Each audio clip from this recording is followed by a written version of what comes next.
Welcome na naman sa ating mini vlog. Uy, iba naman. Kumusta po ang lahat? Ayun, medyo bumabalik-balik ng boss ni Inday, Charis. Samahan niyo po ako din sa panibagong journey natin. Journey yarn!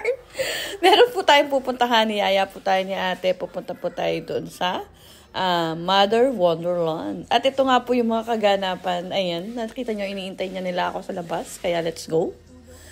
Ayan, mga mare, nagbibiyahe na kami at ito po ay hi daw, sabi ni Inay. Hello, everyone.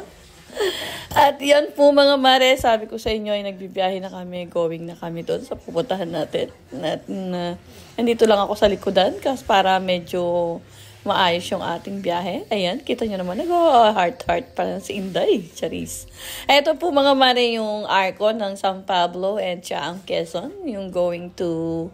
Yung arco, ayan, yan yung parang nakalagay San Pablo welcome and then parang goodbye dahil papunta na naman tayo ng Chaang Quezon. Yan, mga mare. Sabi ko na-miss ko din itong mga lugar na to dahil nung unang panahon, maichika ko lang sa inyo, dito nga ako pumasok sa Lucena. At yan po yung Villa Escudero, dinaanan natin.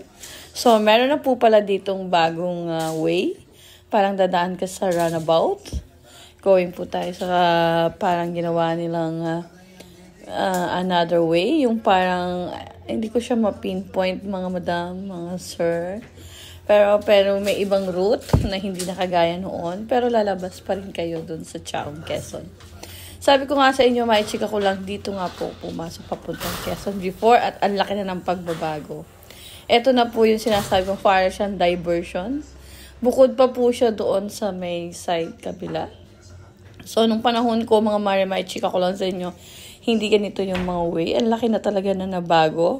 Siyempre, sa mga karsada natin, malaki din yung nabago. At yan, tahimik sila. Ako na lang yung nagkakakaroon ng dito na.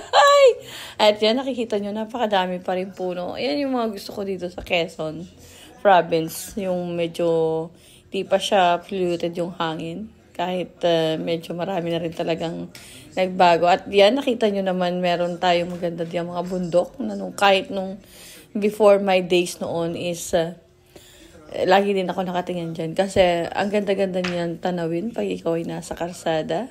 And fast forward, mga mare, napapunta na tayo dito sa Sariaya. Nakita nyo to yung old house noon. Madaming old house dito sa Sariaya, Quezon. Pero hindi na natin kaya pa yung isa-isahin kasi konti na lang yung time, yung vacation ko. Ay, iba naman. At yan, finally, nandito na tayo sa Tayabas, Quezon, kung saan natin matatagpuan ito si Mother Deer. At makikita nyo, napakadaming maisan. Napakadaming mga hayop na nakatali dyan na para kayong talagang nasa Wonderland. Yan yung entrance. Ayan, finally, after 48 years, nakarating na tayo. At ito yung car na nakasabit na para sa gagamba. At yan po mga mare. Sabi ko nga sa inyo, sinamahan ninyo ako dito sa papunta natin sa Wonderland. At yan na si Mother Deer. At yan, sabi ko, mamaya natin sisimulan yung ating mga kaganapan. Nandito tayo sa parking. Finally. At napakaaga natin, konti pa lang yung tao. Ayun po yung magandang time para pumunta dito.